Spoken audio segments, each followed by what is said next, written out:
What is up, Pyros? Today we're here with a little, not so much a demo video, but kind of a project I'm working on.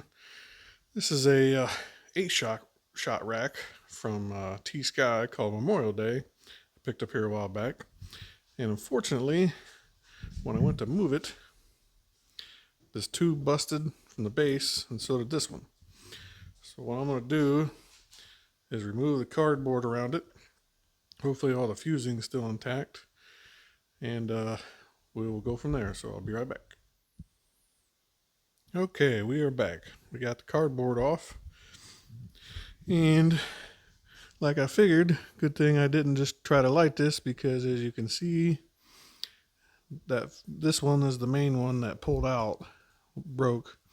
Well, the fuse either came undone when it did it, or it was already not connected. So I would have had just only 7 of these go off, and this one would have been by itself. So I haven't decided what I'm going to do yet. May split them up into 4s. Put 4. I got a couple my 62 millimeter racks. I think what I might do is cut 4 off, put 4 on one side, put the other 4 on the other side, and just shoot them off separate times. I could glue it back to the base, but I'd rather just stick them in something sturdy. Make sure they're not going to go flying anywhere. So I'll be right back and when I decide what I'm going to do. Okay, we are back with some progress. I got the first 4 off. I set them in the rack. I didn't like how much all that extra fuse was sitting out, so I went ahead and pulled them back out.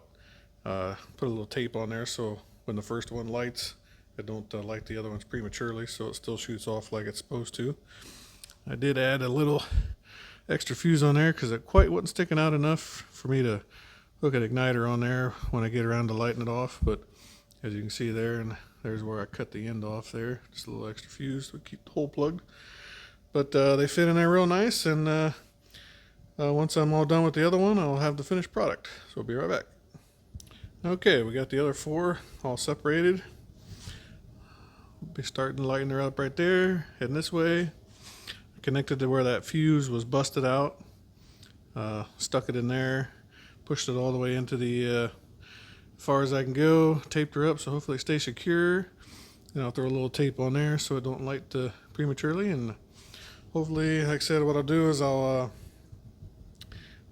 set these off to go off pretty much after the first 4 go off, hit it next 4, so basically it'd be just like it was all put together and not broke. So I'll be right back with the final picture. Okay, Pyros, we are back with the finished product. Got 4 on each side. Got my first 4 shells over here. Got the fuse sticking out. We're going to connect the igniter. Got the fuse inside all taped up, so hopefully there's no jumping. And got the next 4 over here. Once the first 4 go off, hit the next igniter. Get the next 4 to go off.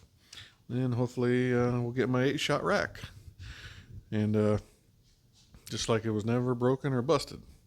I think I am going to possibly try to squeeze these together and put something in front so there's not any wiggle room, or put something in between each tube, like a little chunk of wood or a spacer or something, just so that way when they fire off, they don't push one way or the other. If I push them this way, I mean, there's not a lot of wiggle room, but still I don't want to have one shooting a little too much angle, possibly shooting at us or away from us.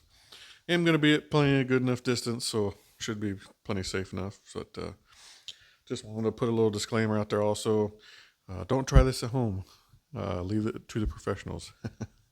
But yeah, until next time, let's take a peek and see how they do.